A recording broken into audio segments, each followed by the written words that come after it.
is up? Welcome to my channel. My name is Kylie if you're new, and today, yes, indeed, I'm gonna be reviewing Halloween 2 that came out in 1981. This is the second installment of my Halloween series, and if you didn't know, I plan on reviewing every single Halloween movie and will likely be making some rankings videos and such after I finish my reviews, so this is gonna be a whole Halloween series. And if you didn't know, I have been reviewing all of the Friday the 13th movies, and I just reviewed the 12th and final one last Friday, so check that series out if you're so inclined. Let's get on with today's review. So Halloween 2 came out in 1981, as I mentioned, and it's rated at a 30% on Rotten Tomatoes. So what happens in Halloween 2? After failing to kill stubborn survivor Laurie and taking a bullet or 6 from former psychiatrist Dr. Sam Loomis, Michael Myers has followed Laurie to the Haddonfield Memorial Hospital, where she's been admitted for Myers' attempt on her life. The institution proves to be particularly suited to serial killers, however, as Michael cuts, stabs, and slashes his way through hospital staff to reach his favorite victim. Now, I traditionally get into some fun facts and whatnot, and then I get into my opinions of the movie, but today I want to talk about the Rotten Tomatoes score,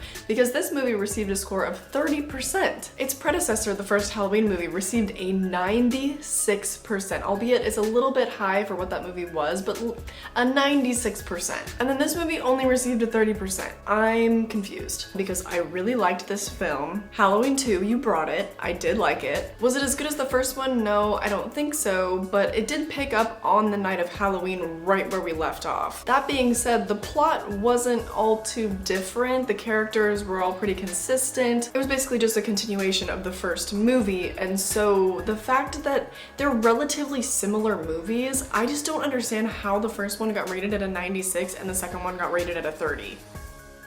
I know some people feel differently. I know that a lot of people aren't really a fan of this second movie because they don't enjoy where the plot went, and I'll get into that. But I think you have to admit that the first and second Halloween movies are pretty similar. One takes place kind of around town, and then the other takes place in a hospital. They're not too different. Same protagonist, same Dr. Loomis, and then Michael Myers, you know? Most of the key elements of the movie are the same. So I want to open it up to you guys. Definitely comment down below and let me know your thoughts on that. But now I will get into my fun facts. So Rick Rosenthal originally edited this film, and John Carpenter actually did not like his final edit of the film, and so he actually ended up editing it himself and releasing the final edit. This actually included shooting a couple more really gory scenes that John Carpenter wanted to add to the film to up the action and raise the gore factor a little bit, because he was trying to keep up with the standard of the new slashers that were coming out, like Friday the 13th, and so he upped the sexual factor a little bit and he upped the gore quite a bit. He didn't originally intend to do this, and Rick Rosenthal also had the intention of maintaining the similar ambiance of the first movie rather than having it be super, you know, nudity or super gory. Being super nudity, having a lot of nudity, whatever. But even though that was John Carpenter's initial intention, he wanted to keep up with the trends that was going on in horror at the time. So let me know your thoughts on that as well. I personally wish that it had maintained a little bit more of its integrity from the first film and maintained that style. However, I completely understand him wanting to keep up with the trends. So Dick Warlock portrayed Michael Myers in this movie, and to get the role, he put on the Michael mask and he walked into Rick Rosenthal's office and didn't say a word. Rick Rosenthal asked him several questions, and he just didn't answer and stood there for several minutes, and then eventually he took off his mask and he asked for the role of Michael Myers and got it. He was also the shortest Michael Myers. I believe he's about 5'10", and he had to wear lifts to appear taller in the film. This movie also came out 3 years later than the original movie, and Jamie Lee Curtis had begun to wear her hair in a different style, so for the entirety of this movie she was actually wearing a wig. And I want to commend the hair and makeup stylist for this, because I honestly couldn't even tell. And finally, this is the only Halloween movie in the franchise to end the morning after the 31st. Every other movie ends on Halloween night, and so actually a majority of this movie takes place on November 1st, technically, because it's after midnight. Alright, so now I'm gonna get into my opinions about some of the movie elements. I want to kick it off by talking about the score, because the score of this movie was a bit interesting. It did maintain the integrity, I think, of the original Halloween score, but they definitely zhuzhed it up a little bit and made it more like, I don't want to say poppy, but it was a little more plinky, a little bit more almost circusy, kind of happy vibes. That's probably not the best way to describe it, so I'm just gonna play you a little clip of it.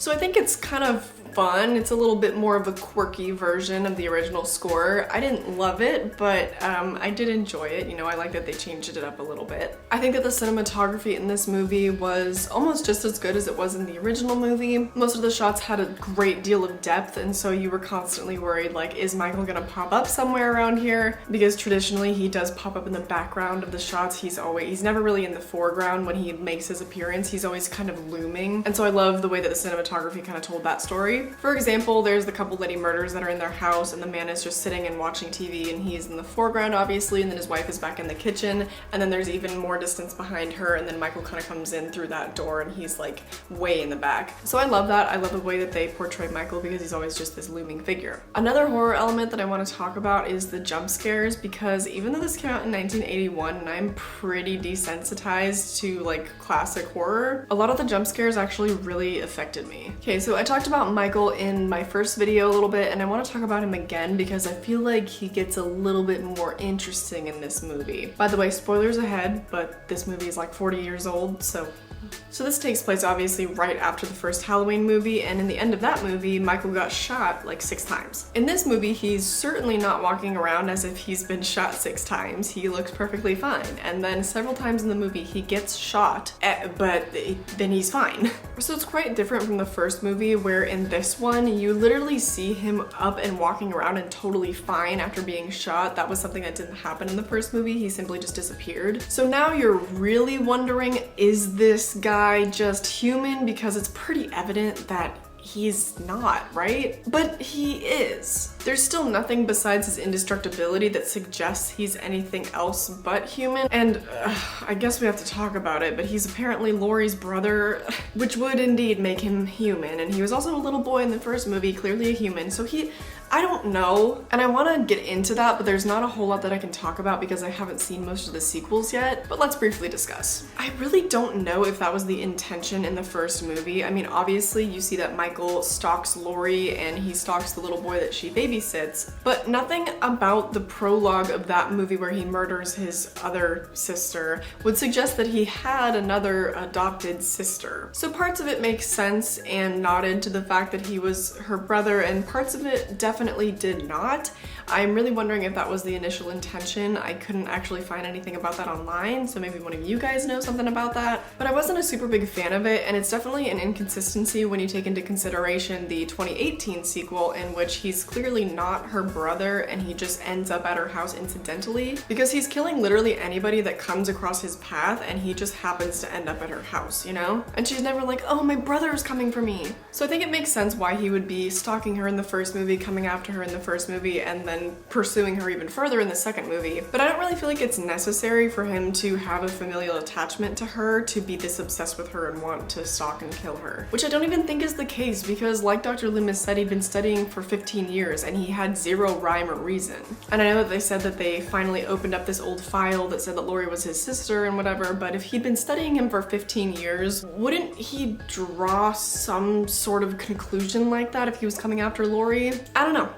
I do want to talk about my favorite kill in this movie, and I think that it's definitely the one in the bathtub. It's certainly not the most gory, but it does get a little bit intense because he drowns her in this boiling water, supposedly, and then she comes out and she's all burnt like a chicken nugget. But a fun fact about that scene, so the actress said that the water was actually freezing cold, but in the dialogue she's like complaining about how hot it is, so that's just a little fun fact. But that was my favorite kill, and then there was another moment that I think was supposed to be serious that made me laugh. But it also comes with a fun fact, so oh my god.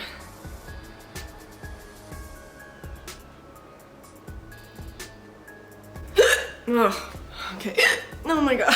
Okay, so fun fact, Lance Guest actually did his own stunt when he slipped and fell in that blood and hit his head. That scene was also done in a single take, and fun fact, it made me laugh out loud, and I don't know if it was supposed to, but I was like, wow, how useless is this guy? Okay, I'm gonna finish up by talking about Laurie in this movie and the whole plot with her being in the hospital, I just feel so bad for this girl. I feel like having gone through something so traumatic just hours prior to her laying in that bed, she should have had 24/7 care, you know, and someone to be watching over her. Because with trauma patients, they can be really unpredictable, but I know that in the context of the plot, it would have been a little bit less interesting if she'd had like a bodyguard or something. Plus, a lot of people assume that Michael was dead for like the first half of the movie, and on that topic, I wish that they did the reveal that Michael was alive way sooner because it's obvious, right?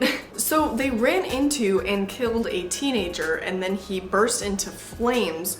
Wow. And I think it would have been more interesting if Michael had kind of been off in the shadows and kind of watching that scene happen, because as it happened, there was over an hour left of the movie, I think. And so obviously Michael was still alive. Where else could the plot go if Michael wasn't still alive at that point? So that was kind of predictable. I wish they had just done the reveal sooner, because when it actually happened, I was like, okay, no shit. I also do like Nick Castle's portrayal of Michael a little bit better than Dick Warlock. I think probably because he was taller, and the way that he moved around and walked and stuff, he just seemed a little bit more solid and a little bit more emotionless, I guess. I just feel like the way that Dick Warlock played him, he had a little bit more character energy because he still emoted some body language and stuff even through that mask. And I prefer a little bit more stern of a Michael. But let me know who your favorite Michael was from these two movies. Wait, I meant to be talking about Laurie. Okay, let me circle back a little bit. I don't feel like she was quite as strong in this movie. She still made some really intelligent moves and did some interesting stuff, but in terms of like the final showdown and stuff, she didn't really do much. Dr. Loomis kind of set her up for the success because he was the one that handed her the gun. He was the one that was releasing all the gas into the room because she just kind of went along with that, and then it worked out for her. Still love Jamie Lee Curtis. I still think that her performance was really, really good in this movie. She honestly acts circles around most final girls from most slasher movies. But to wrap it up with some final thoughts, I think that I still definitely enjoyed the original Halloween movie more than this one. Once I'm done reviewing all the Halloween movies, I'll certainly do a rankings list, much like I'm going to do for the Friday the 13th series, and that's coming out next week, so keep an eye out for that. It's not great by any means, but I'll definitely rewatch it because I think it's a fine installation in this series. I'm a little bit bummed that Loomis is gone, but maybe he'll pull a Michael and resurrect himself for the next movie. I don't know.